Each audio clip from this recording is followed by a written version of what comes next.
Welcome to the Own It Powercast, the place to be when you get serious about making big changes and accelerating growth in your life and in your relationships. Finally create the life you've always wanted, living life on your own terms. Learn how to take your fear and turn it into powerful choices that will create sustained change. Now your host, Mary Baker. Hey everyone, welcome back to the Own It Powercast, the place to come to get what you need to move yourself forward.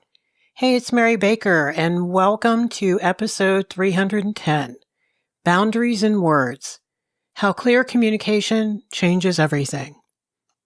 Welcome back to this month, which is all about boundaries and how learning boundaries isn't just about saying no, it's about unlearning a lot of unhealthy patterns. Mainly the ones that taught you to disconnect from yourself in the first place. I think boundaries are learned or not in families in our first 10 to 12 years of life, and they show up in every aspect of our life, and that's why I think they're such an important part of your personal growth. As we begin to work on ourselves and learn to tolerate truth, some serious discomfort, and essentially learning how to embrace reality itself. Well, today, the focus is going to be on how learning to communicate with boundaries, I think, changes the entire emotional climate in families and friendships and workplaces. And I just want to give a shout out to all the new listeners. It's great to have you here. It's great to hear the feedback that the show is really helping you learn about yourself, look at things, and help you make sense of you. And I'm just so happy to hear your feedback. Please keep letting me know, A, how the show is helping you, and B, what other topics do you want me to cover? What would be helpful for you? So when we talk about boundaries in communication, I don't just mean setting limits on what you're going to tolerate. What I mean is learning to speak from a place of what I call emotional honesty and detachment, where you can tell the truth without overexplaining, rescuing, or apologizing for it. So letting go of control of the outcome, essentially, and just being you. Because here's the truth. When you learn to communicate from your truth, not from fear, everything changes. I think the emotional climate of your relationships really start to shift. The ones in your family, your friendships, your workplace, everywhere you are. Essentially, it becomes something that is calmer, clearer, and I think far more respectful of yourself and the other. So today I want to walk through how this shift actually happens, what it looks like in real life, and why I think communicating with boundaries might be the missing piece in how you show up and connect with others. And I work with relationships, and communication is often what I focus on the most, hand in hand with boundaries and their self-worth, because those three really interconnect in terms of building emotional trust in a relationship. So let's first talk about when communication lacks boundaries. Now, most of us grew up learning that nice was more important than honest. Not all of us, but a lot of us learned that. And so we were taught to smooth things over, make everyone comfortable, and keep the peace. So when we start working on boundaries, it can feel really foreign, often really wrong, to be direct, to say no, or to stop cushioning everything we say. But communication without boundaries, I don't think it's real communication. I think it's performance. I think we end up filtering everything through fear, our fear of conflict, unearned guilt, or God forbid, someone else's disappointment. And some people have real trauma from the past when either they spoke up or someone in the family did, and it went really wrong. That's why so many conversations go sideways, because we're trying to manage other people's emotions instead of sharing our truth, hopefully calmly and clearly. And so it feels too dangerous and hell, maybe even foreign, to own our feelings, much less express them with emotional honesty. So what's the formula for grounded communication? Well, to me, one that I like to use is emotional honesty plus detachment, loving detachment, equals grounded communication. And emotional honesty means you're showing up authentically. You're not pretending, people pleasing, or rescuing.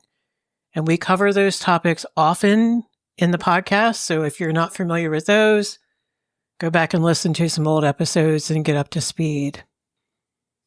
One of the most misunderstood principles, though, is detachment. And detachment means you're allowing the other person to have their own reaction without taking it on. It's not that you don't care, you just practice emotionally stepping back just enough so that you can stay centered in your truth, your own truth, while you let others have their own experience. Remember, detachment doesn't mean you stop caring. It means you stop carrying. You're not jumping in to fix, to rescue, or soften what someone might feel in response to your honesty because you're afraid you can't handle their reaction.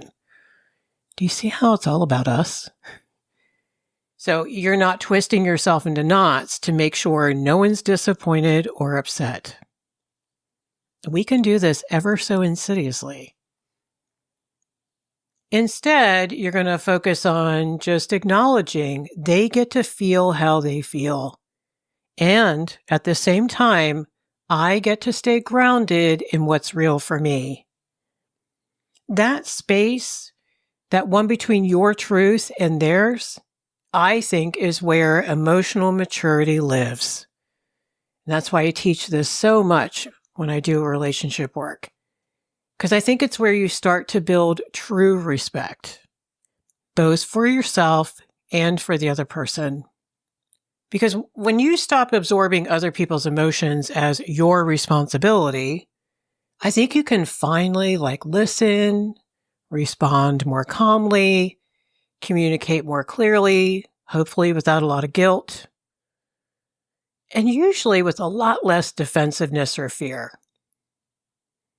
So when you combine the two, I think you stop leaking out your anxiety. And instead, you start focusing on that integrity in your communication, which means checking that agenda far ahead of time to try to make sure you're not trying to get something to happen or unhappen. Get them to see, get them to change, get it to be different. So you don't overexplain or convince anymore. You just really try to speak your truth. That means letting go and letting the chips fall where they may. And that doesn't make you unkind. It makes you clear. And I know that's a really hard belief for people to reframe, but it is worth the effort. It takes time. But here's the thing. Over time, that clarity that we're talking about, I think changes the energy in every room that you walk into. Imagine that. People can sense your calm. You're no longer reactive. You're no longer trying to control. You're not bound with anxiety. And I think that's when communication gets to become mutual, not one-sided, not all about you. You're in control of you, just not in control of situations or anyone else anymore. When you start communicating this way, something interesting happens. You begin to see things you couldn't before. I think this also has to do with how when you own and really start speaking your truth and making it real, and you keep the focus on you, I think you really start to see everything so much more clearly. You trust your gut more. You now know more about what unhealthy communication looks like versus healthy, especially from working on your own. And so now you trust what you think and feel more. That detachment is magic because once you detach with love from everyone else's stuff, you can have a moment and some space to focus on what's true for you. So you notice when someone's guilt tripping you. You recognize manipulation for what it is, not a reflection of your worth, but a reflection of their fear. you start to see emotional avoidance not as rejection of you, but just as their discomfort. You no longer make it about you. See how the boundaries and detachment work their magic here too? And I think the best part is you no longer need to fix it. You don't even have to try to call it out. Now, when you first start doing this work, you're going to want to jump at the chance to point out all the unhealthy communication everyone else is doing, but that's not your job. Your job is to work on responding differently, calmly, truthfully, hopefully without taking the bait. And that's where the real power lives, in that healthy, loving detachment, getting to choose your response.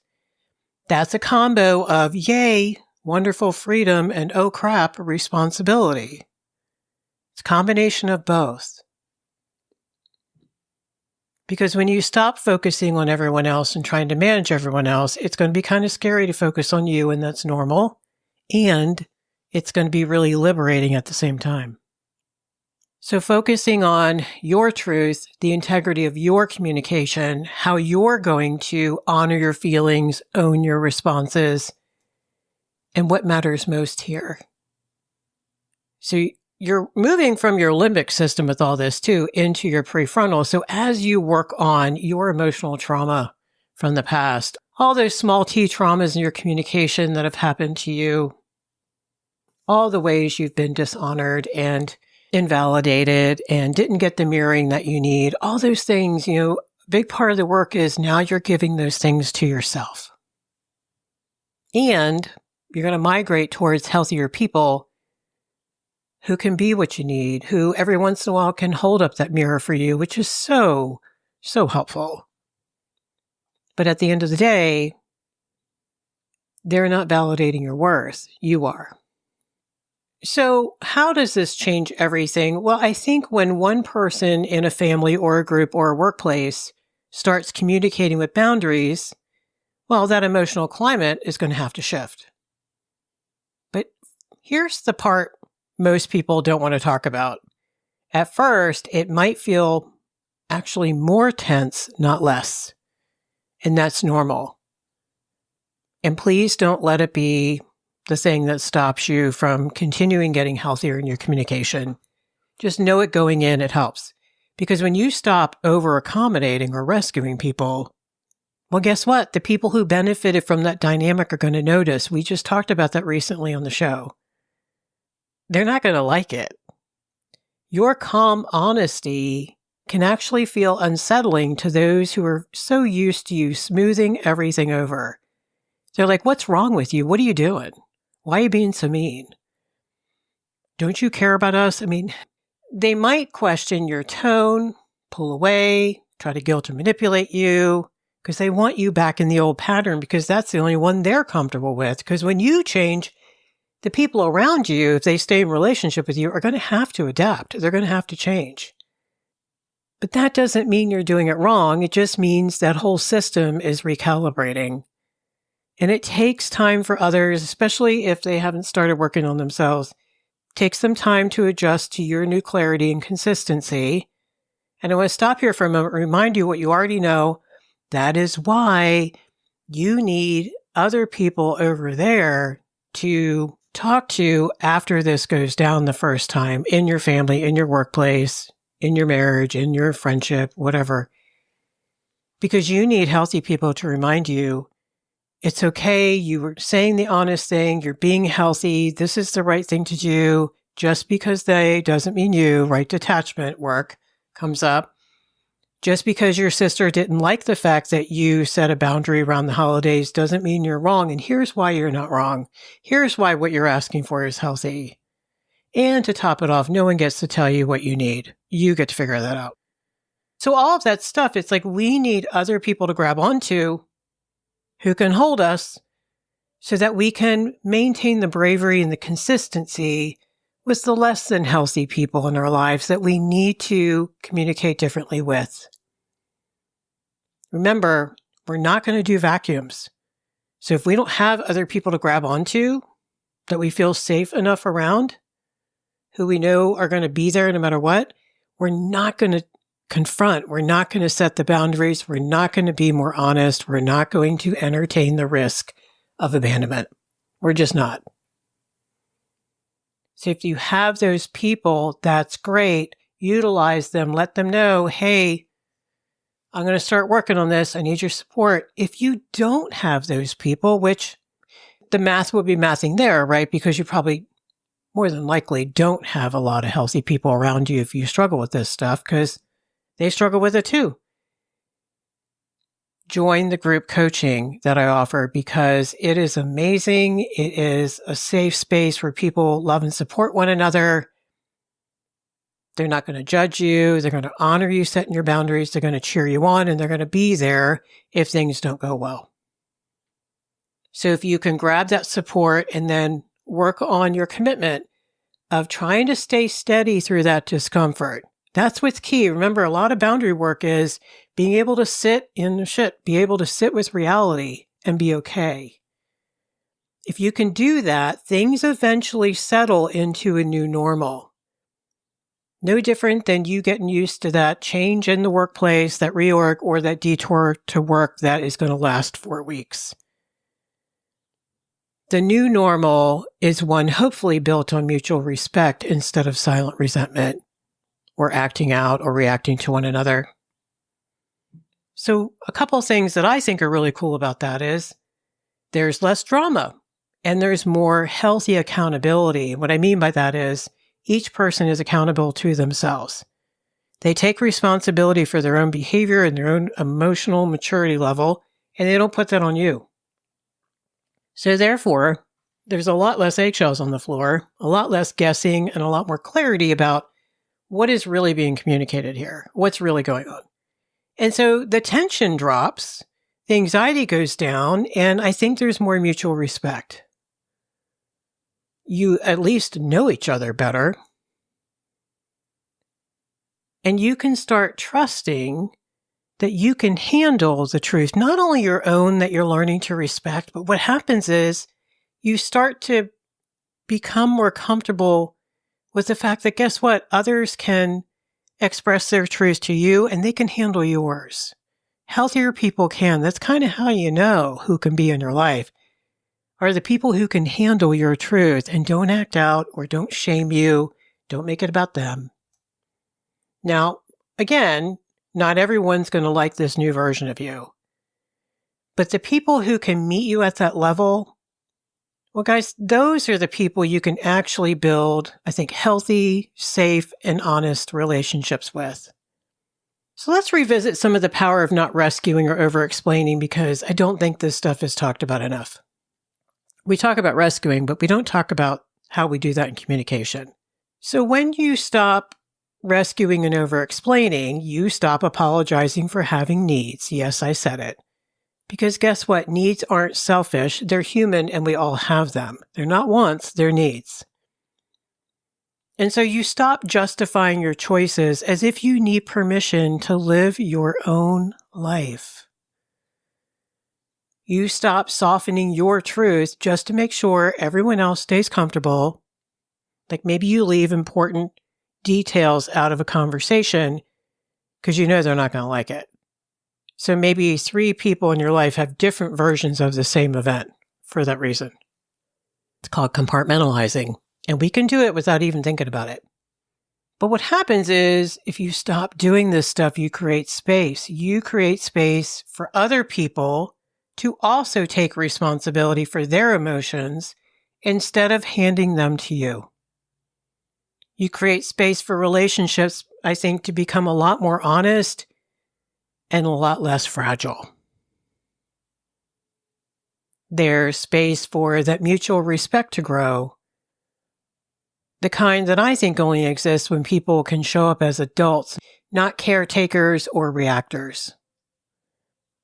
I think it makes space for real connection because you're no longer communicating from fear or control, so it's actually honest.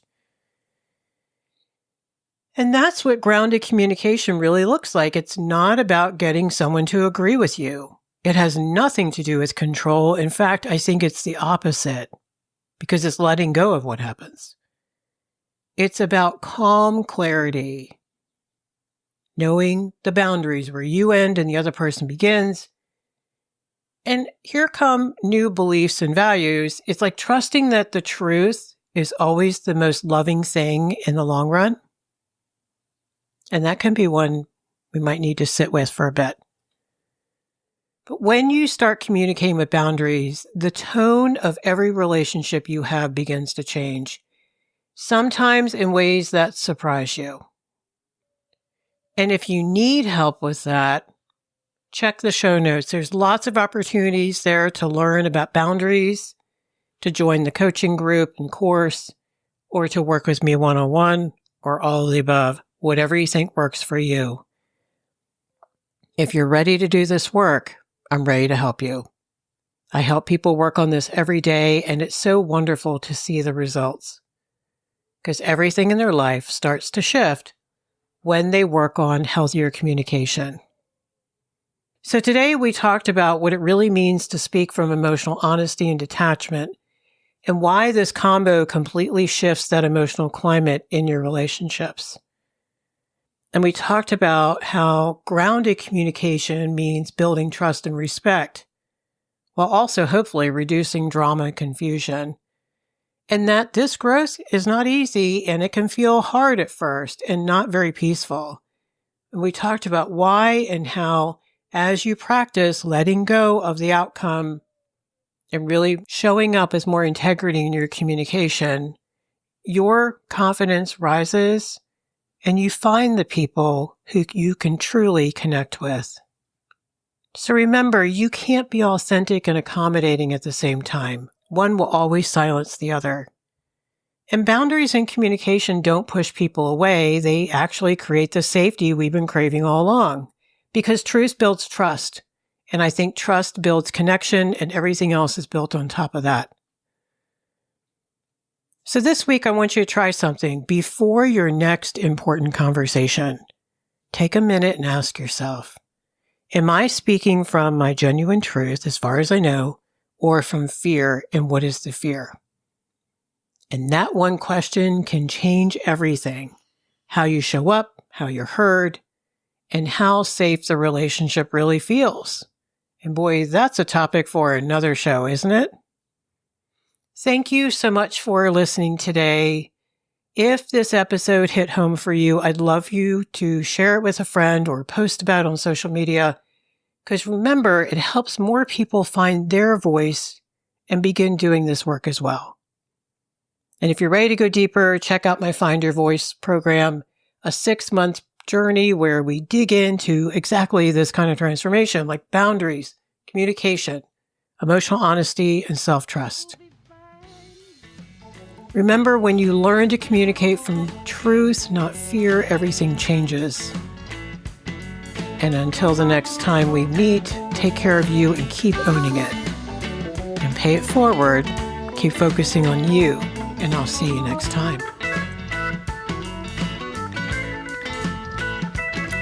We hope you took away some useful insights and tools you can begin using right away. If you did, please leave a positive review and share on your social media. Because could you imagine if everyone in your life really got it together? Remember, own it now, so you can really own it later.